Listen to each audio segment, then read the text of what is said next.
we're going to focus on some of the primary elements of positive leadership. So my goal in this short time frame is for you to gain some ideas on how to lead with optimism, positivity, and confidence, right? So it sounds great, doesn't it? And we're going to jam a lot of information into these next 40 to 45 minutes.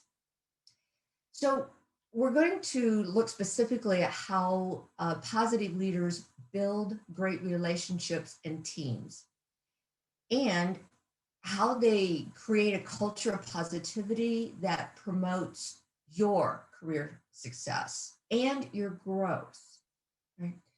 So I want the session to be as interactive as possible. And as I said, there'll be times throughout the next 45 minutes where you're going to be able to share your thoughts via a poll or two, as well as we're going to have a couple chats throughout. And at the end of the session, there'll be time for some Q&A.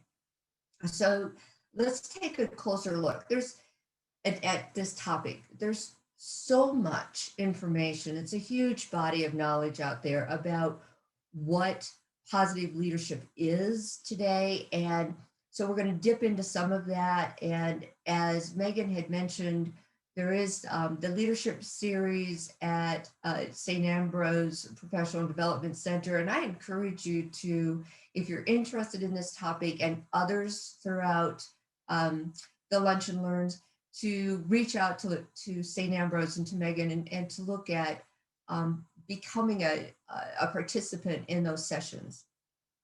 So I want to start out today by sharing with you a story about George, because I look at positive leadership as being so much more than being just a, quote, positive person, happy-go-lucky kind of person. Positive leadership is a great deal more than that. So George, to me, exemplified what positive leadership was, or is, I should say. And let me explain to you what he did. All right. So he knew where he wanted to go. He had this vision. All right. He had ideas, but what's even more important is he had strategies on how to get there. And he had this passion about his vision. And he shared that with others. I mean, he had this purpose, this reason for being there, for being present. Right? He worked like the devil, to achieve his vision. And I was honored that a couple years ago, he asked me if I would come and help him achieve his vision, to work towards his goal. When I started working with him, what I found was I had a teacher now, I had a guide, I had a support person, I had a cheerleader, and he was my constant resource. He was always guiding me to become more skilled, more knowledgeable, more independent. So this was so exciting to be able to work and help him achieve his vision. He was an exemplary of positive leadership. So let's take that a little further and talk about what that means. So why are some skilled leaders, and I truly mean this, we have a lot of skilled leaders out there, but they're skilled in a variety of different ways, but why are some successful and others are not? So I'd like you to write in chats if you would, right? The leaders that you feel were successful, what actions did you like? What did they implement? Just a few words. Was it they listened to you? They treated you as a partner? They were your coach? They took you to lunch? Tell me a little bit about what it was that you liked about this leader.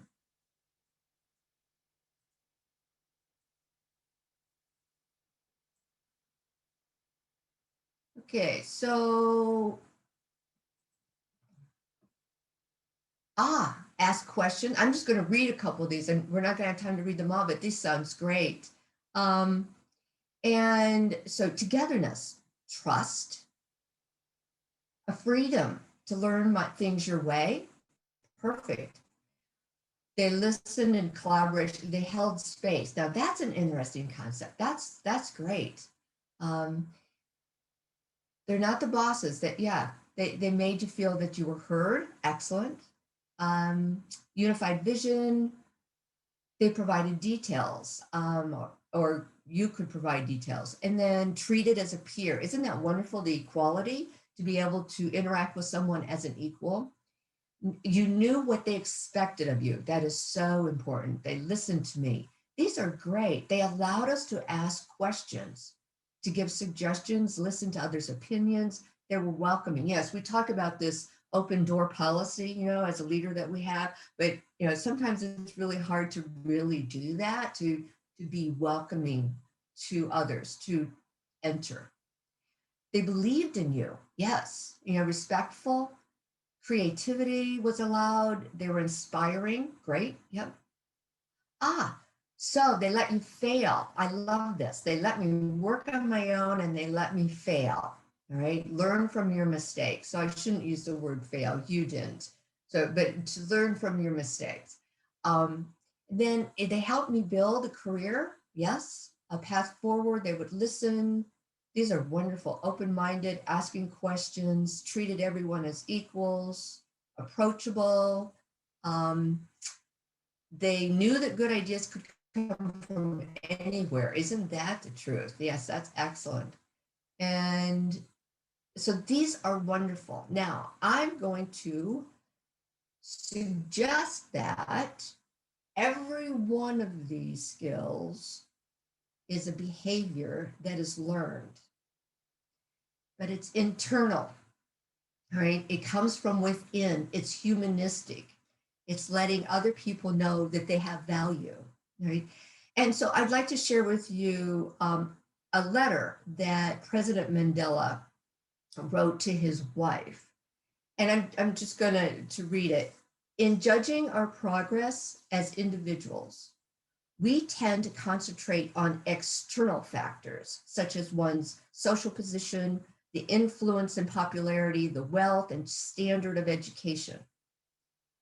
But it is the internal factors that may be even more crucial in assessing one's development as a human being. The humility, purity, generosity, absence of vanity, readiness to serve your fellow men. Qualities within the reach of every human.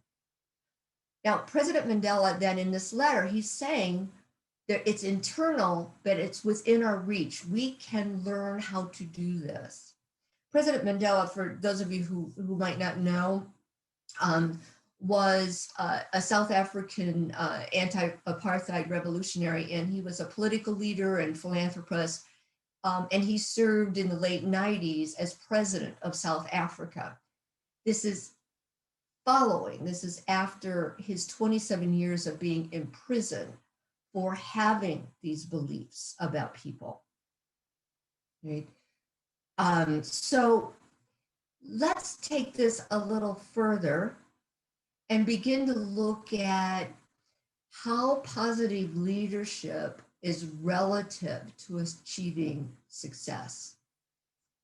So positive leaders, well, they drive the culture.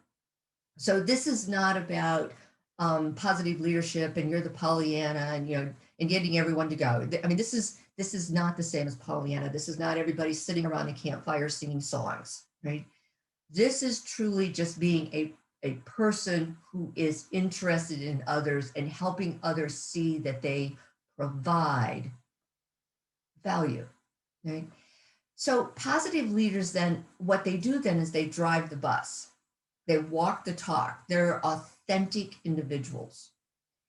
They also feel that positive, so it's kind of like in your bones, they feel,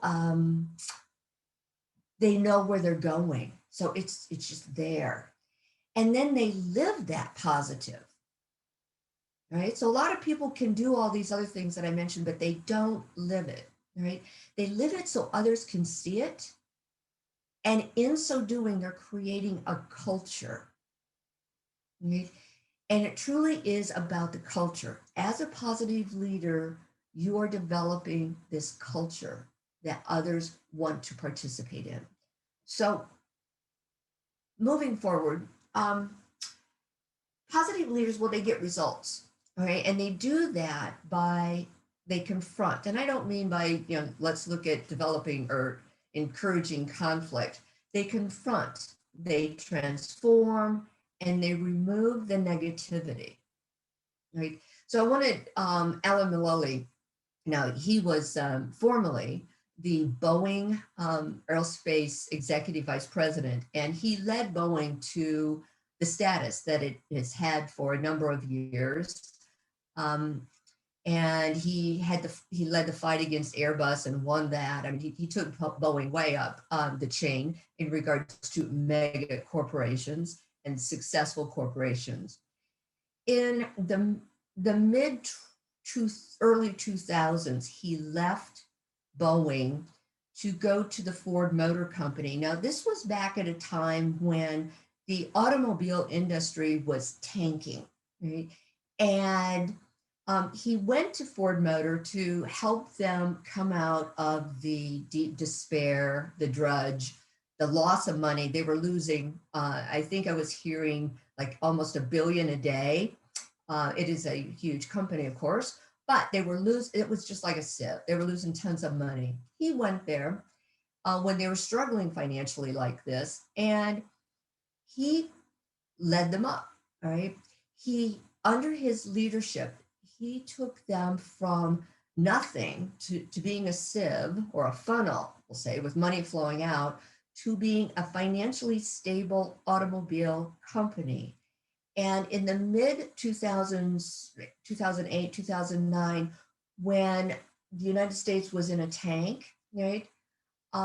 The United States gave a bailout to all the automobile industry or all the automobile companies. And he represented the only company that did not ask for a bailout, and they didn't need a bailout, and they did not take a bailout.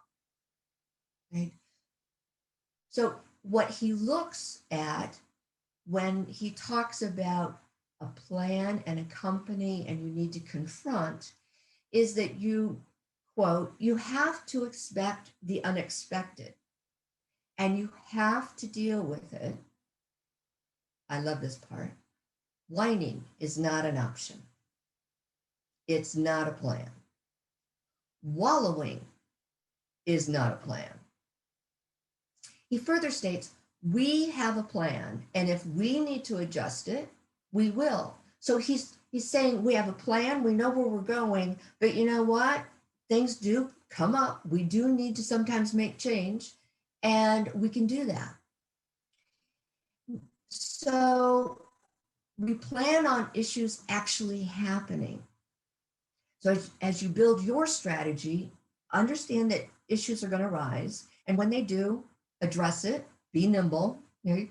And look at how you can work with in yourself to implement the plan that you need to create and achieve the vision. So let's take this a step further. So who has worked for a leader who has demonstrated such skills? This is going to be a poll. And I'm talking about skills such as what Alan Mulally was demonstrating, right? So would you go ahead and just answer that poll? Is it never, seldom, sometimes, frequently?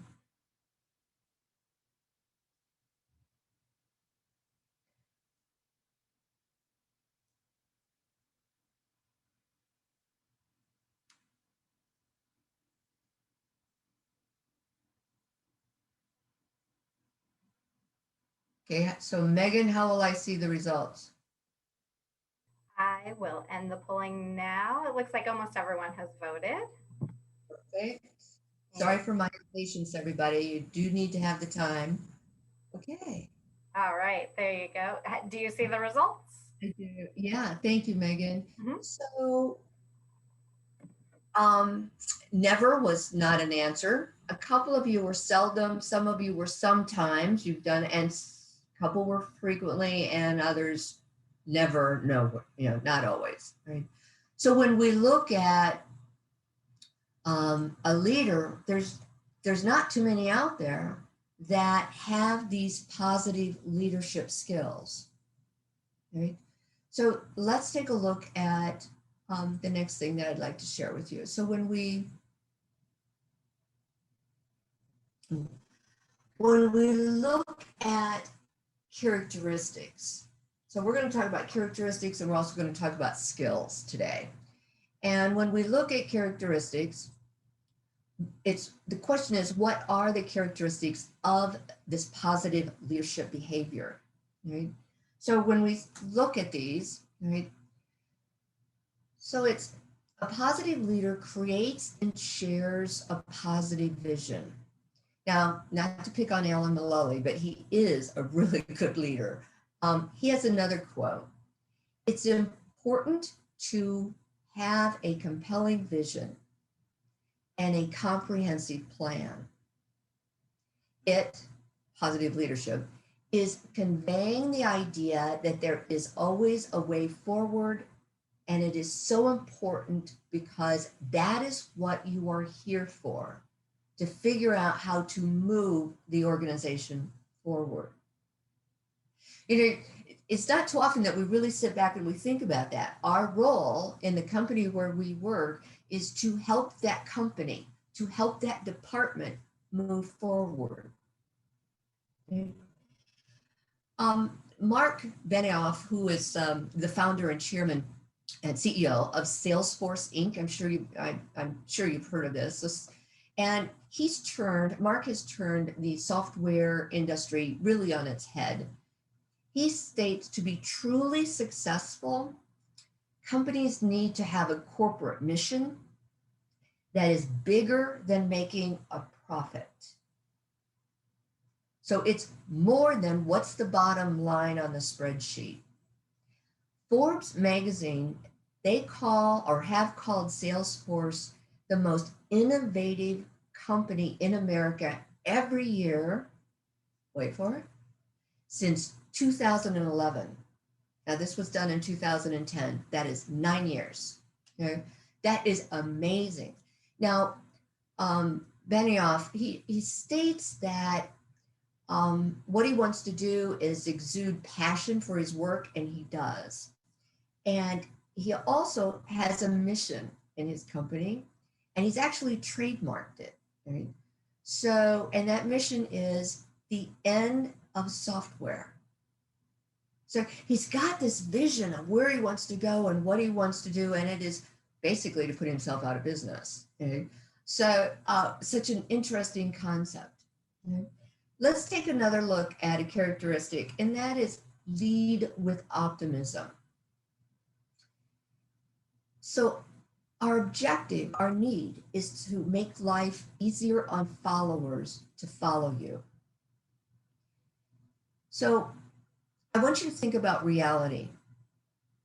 And when you think about reality, I'd like you to consider that reality is actually the result of your thoughts and your beliefs. It's not your circumstances. Now, we have the ability then to choose to be optimistic or negative. John Gordon, in The Power of Positive Leadership, he says that we should free the positive dog, not the negative. So leading with optimism is when you believe that you can see the vision and the desired outcome. Here's another characteristic that I'd like you to consider. We want to pursue excellence. That's continual learning. I mean, it means we never stop. We just keep learning. And I'm going to share a story I heard about Pablo Casals, and he's a famous Spanish Puerto Rican cellist. And when he was asked why he continued to practice his work at the age of 90. Got that number? 90. He said, because I think I am making progress. All right, he's already famous. He's already made it. He's 90 freaking years old. I mean, goodness sakes, isn't that amazing? So the characteristic is pursue excellence, be accountable for it, be on a team, because each member is to help others be better. If we're better, we're helping others be better. Here's another thought. Maybe. There we go. I want you to think about leading with purpose. John Gordon also said in The Power of Positive Leadership, his book, he states, people do not get burned out because of what we do. We get burned out because we forget why we do it. Okay? So it's kind of like saying we have to have a reason to get up in the morning. So what's our reason for getting up? So are we really committed to what we're doing? So there's a formula. It's purpose creates positivity. Right? If we have a purpose, we're more positive about what it is that we do. If our followers have a purpose, they're more positive in what they do. This concept also dips into legacy. And we all want to be remembered. I shouldn't assume, but I believe we all want to be remembered for something good. Campolo, in his book, Letters to a Young Evangelical, he wrote in 2008, it refers to a study of 90-year-olds, and if they could live their lives over again, the question that was posed to them was, what would they do differently? One of the most frequent statements reported is this, quote, they would have liked to have left a legacy, something that would have lived on after they die, quote. Now, that's a little morbid, okay? So let's think about another way. If you leave your position that you hold next year for another one, what do you want your team to remember? Okay. Okay, so there's another thought that I'd like you to think about, and that is grit. All right, I know that sounds weird, grit. Okay. But grit is about passion and perseverance. All right, it's the ability to work really hard for a long time towards a goal. It's kind of like why the astronauts and the scientists down with NASA, when they built the vehicle that went to Mars, they named it Perseverance. It's because they spent forever building this vehicle, and then it needs to persevere when it's on Mars. So it's working hard, long periods of time towards a goal. It's moving even in the face of adversity. It's fear of it's even looking at fear and failure as being inconsequential. It's not being concerned about rejection. Right? Angela Duckworth is a professor at the University of Pennsylvania in psychology, and she's quite well known. She's a MacArthur Genius Grant winner. She's a researcher. She's an author, and she says grit is the #1 predictor of and factor of success. It is the passion and purpose that we bring with us to our job, to our life, to whatever it is that we're doing. So when we think about purpose, take a moment and just think about what makes you get up in the morning. Okay? What excites you?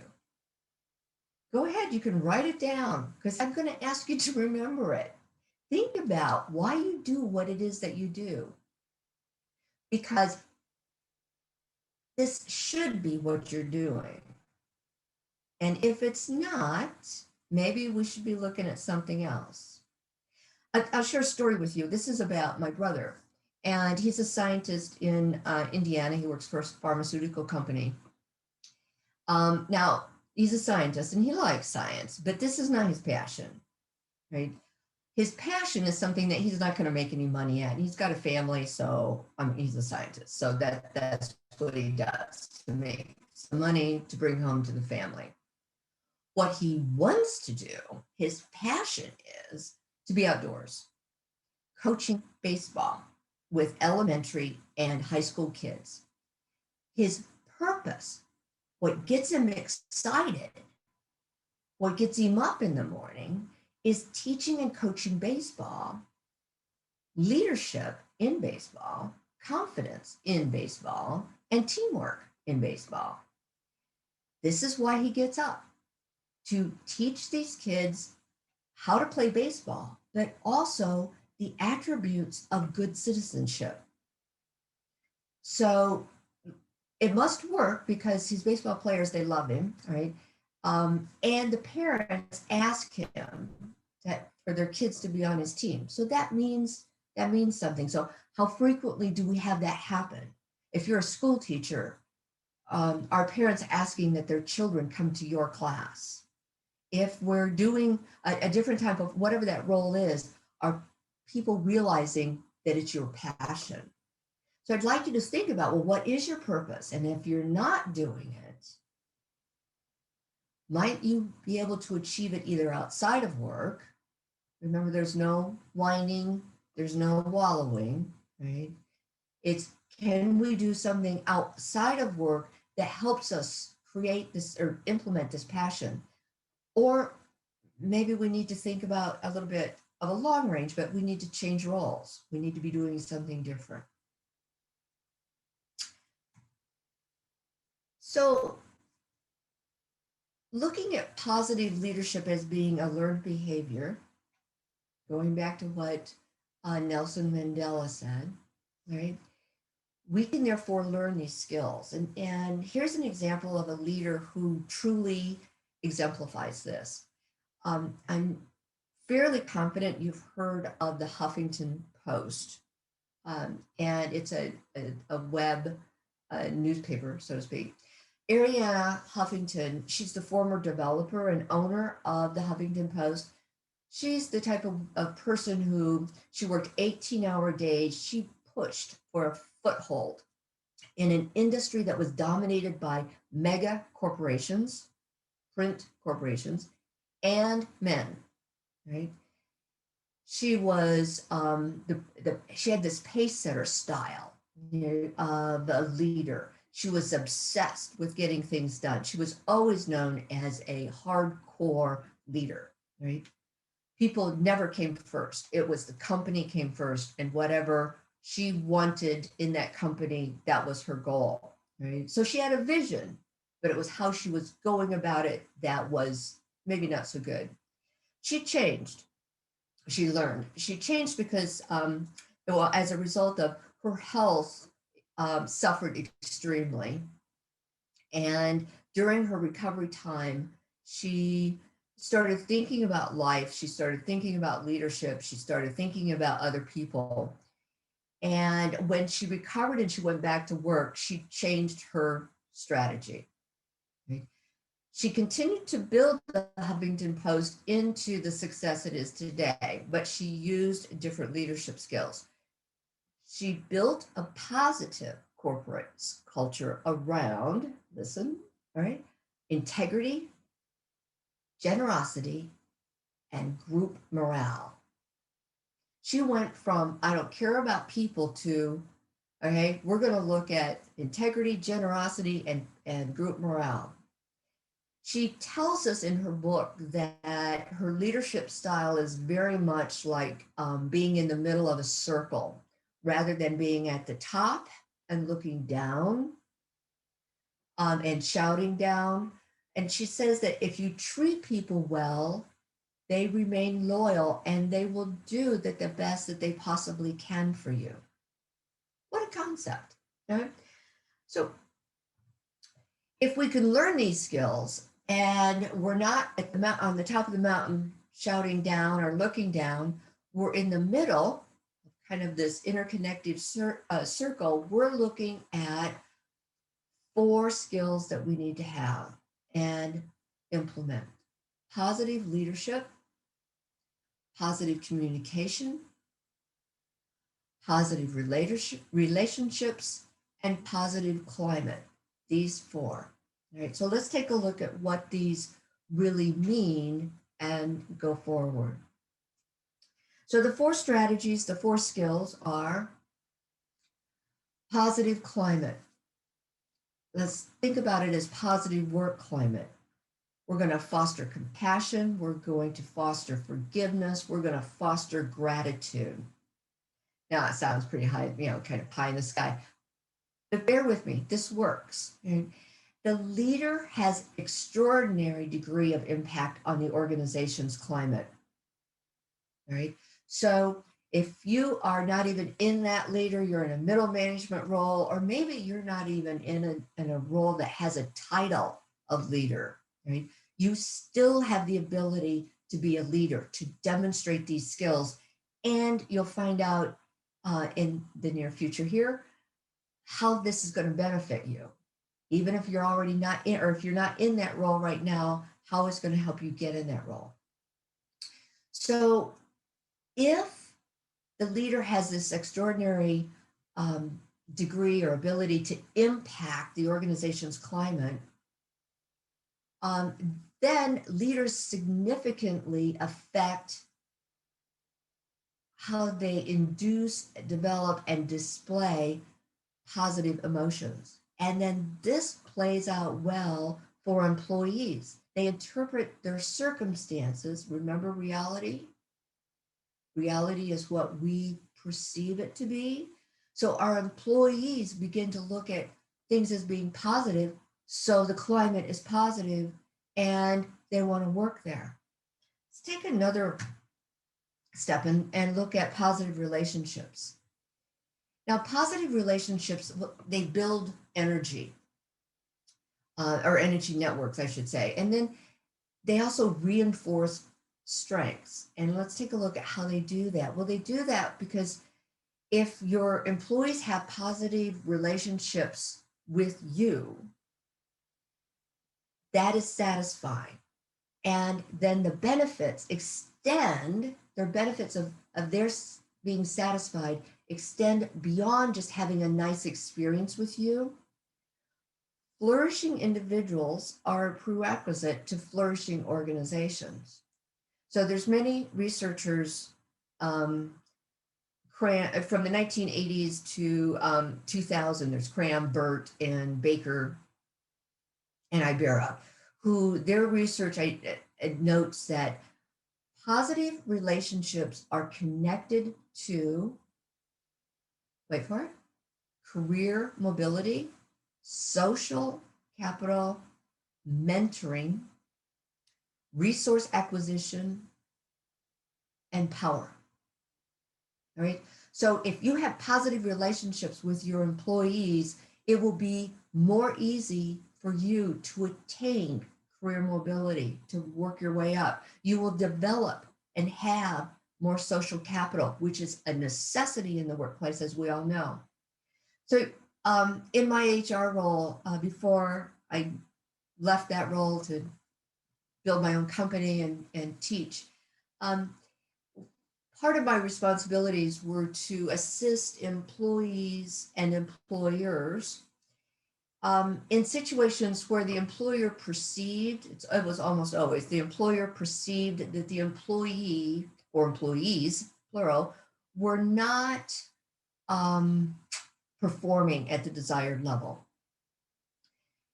Now, as I would get to understand each situation, the majority of those situations, the department had low morale, There were difficult relationships between the employer and the employees. It was a negative environment. And what I did was worked with them to understand that if they would change their strategy of interacting with their employees, if they would look at that employee with a higher degree of positivity, right, they would begin to see some difference in that employee's performance. So the employers who did work with me, who took these suggestions and these strategies, they worked through that negativity and they built a more positive environment. This was not overnight. This was, an uphill, but we made it. They were able to resolve the issues with the employees that were experiencing difficulty, and those employees became what are perceived as good employees. Now, the employers who didn't do this, right, and there wasn't so much good that came out of it. Either the employer left or the employee left. Sometimes it wasn't a really good departure. So there's merit to having positive relationships. Let's take a look at positive communication. And with positive communication, we're going to obtain best self-feedback. And we'll talk a little bit later here about what exactly that is. But we're going to use supportive communications. In 2004, Losada and Heafy, I keep putting an L in there, Heafy, they conducted a study of 60 top management teams. Their findings in this study were that the most important factor in predicting organizational performance was the ratio of positive statements to negative statements. Positive statements of appreciation, support, approval,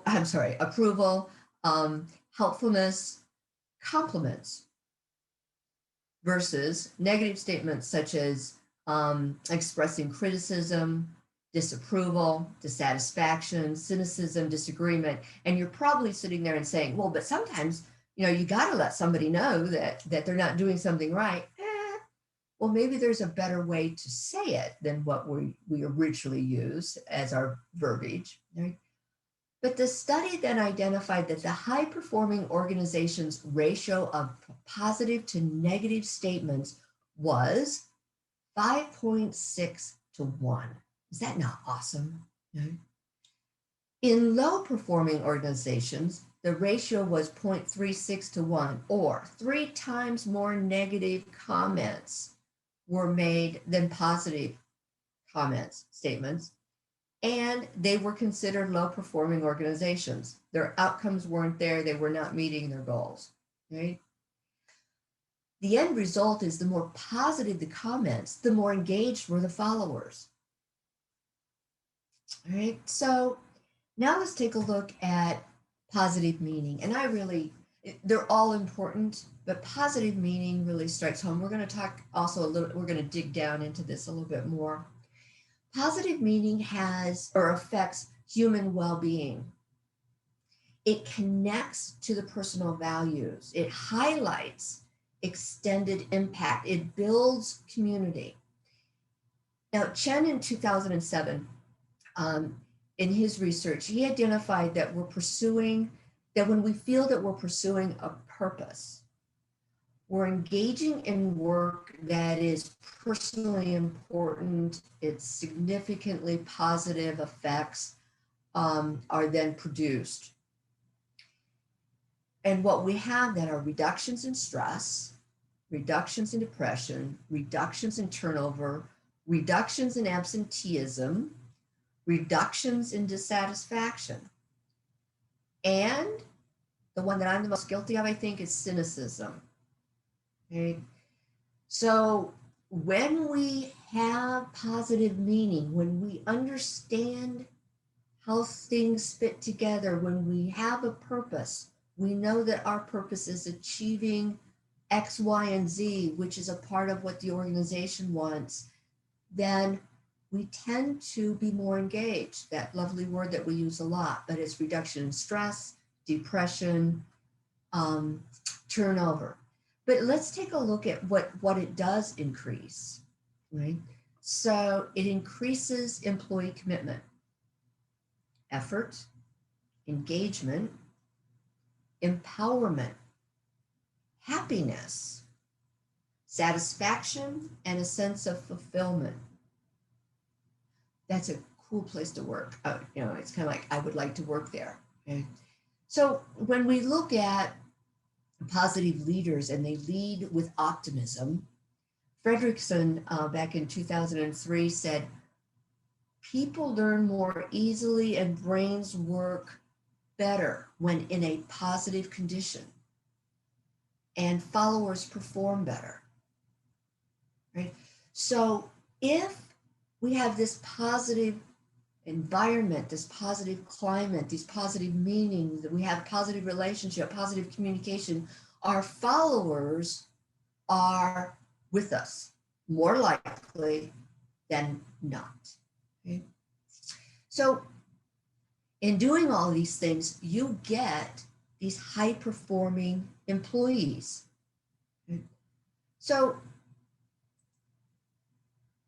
I'm trying to watch the clock here and I realize I'm running maybe a little long. So I want to take you to a different dive into positive meaning. So we're going to take a poll, right? And on this poll, there's a scale of 1, never, 2, seldom, 3, sometimes, 4, frequently, and 5 is always, right? So would you take the poll and answer this question? Well, maybe I can get this question. There we go. Answer that question. To what extent do you establish, recognize, reward, and maintain accountability for goals that contribute to human benefit so that the effects on people are obvious? And I actually put all 3 together, Jan. Sorry for the technology glitch. So they'll be able to answer all 3 at the same time, and then I'll be able to show the results for all 3 at the same time. That's fine. Thank you. So do you all see all 3 of them emphasize and reinforce the core values of the individuals who work in the organization?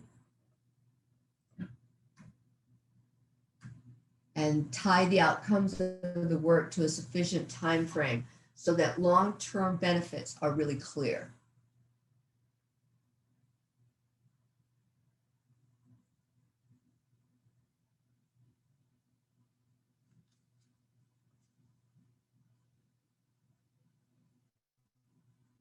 We'll give it about 15 more seconds. We've got about 76% participation so far.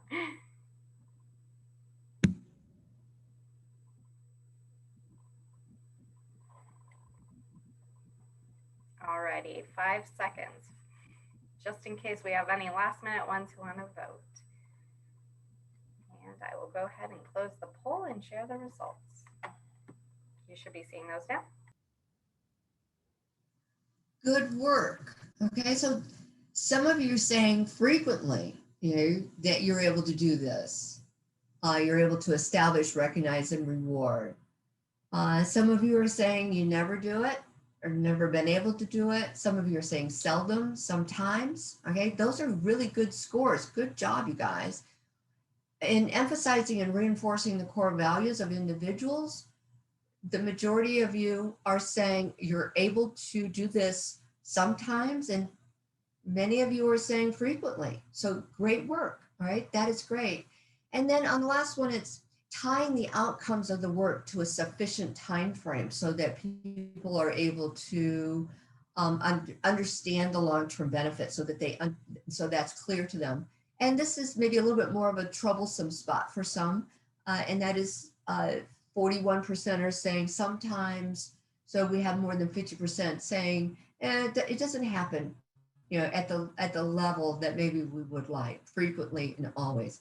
Great job, you guys. This is wonderful. So let's take a look at the, there we go. All right.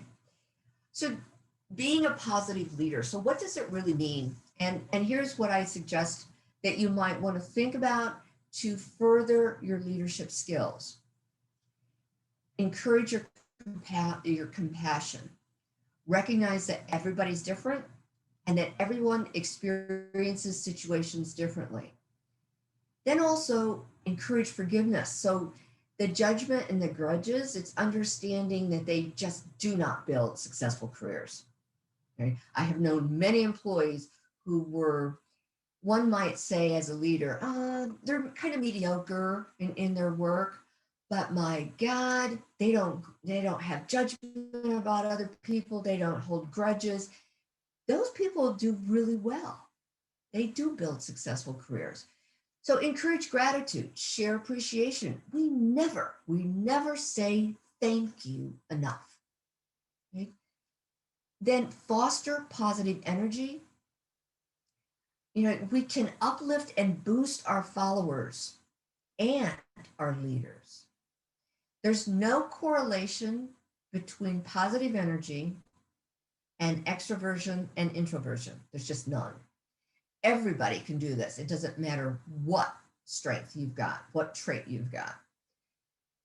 Capitalize on other strengths. So it's finding out through those supportive relationships what your followers' strengths are and use those strengths. Let them help you. Let them further their strengths by helping you. Use supportive communication. Be descriptive. We are just lousy at communication. The more you can communicate, the better. Use problem-centered statements, meaning depersonalize. Right? Use best self feedback. I told you I'd share with you a little bit more about what that is. And it's where followers learn about their strengths from your sharing with them something you were told by someone else. There's nothing better. I was going to say more cool, but so there's nothing more cool, more wonderful than getting a report from your boss where he or she is sharing with you a positive that someone else shared with them about you. It's just cool. It's like 2 eggs in one basket. Your boss now knows how cool you are, and this other guy or woman thinks you're really cool, and have really good strengths, and so it's 2 for 1. Also, enhance the meaningfulness of the work. Right? Identify how your followers' work has value. Connect those dots. There's actually a book called Connect the Dots. Do that. Help them see what they're doing and the benefits of their work and how that impacts positively the department, the unit, the organization.